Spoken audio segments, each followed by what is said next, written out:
Junnar Naregaon road येथे भीषण अपघात झालेला आहे ट्रक आणि मोटरसायकलचा. ही स्प्लेंडर मोटरसायकल आणि टाटाची ट्रकचा हा अपघात कसा झाला, इथं आपले 2-3 नागरिक आहे त्यांच्याकडून जाणून. नमस्ते साहेब. नमस्ते, बोला. जुन्नर नारेगाव रोड दुसरे petrol pump HP petrol pump ट्रकचा हा अपघात झालेला. हा अपघात कसा झाला? या ठिकाणी हा जो डंपर आहे हा इथे उभा होता आणि ही जी गाडी आहे 75-71, या गाडीवरचा माणूस मागून येऊन त्या डंपरला ठोकलेला आहे. गाडी बंद उभी होती. गाडी बंद उभी होती आणि मोटरसायकलवाला येऊन धडकलाय.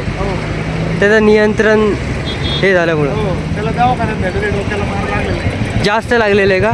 मद्यपान केलेला होता का? नाही ते नाही सांगता याच्यात आम्हाला एक्झॅक्टली काय ते झालं समोर ॲक्सिडेंट म्हणून, ते बाकीचं नाही सांगतो. अपघाताच्या वेळेस तुम्ही इथं होते का? समोर तिकडे दुकानामध्ये होता, आवाज आला म्हणून बाहेर आलो. धन्यवाद. रस्त्यावर पडला, अलीकडे पडला, अलीकडे हा असा रोडवर पडला. गाडीवाली तिकडे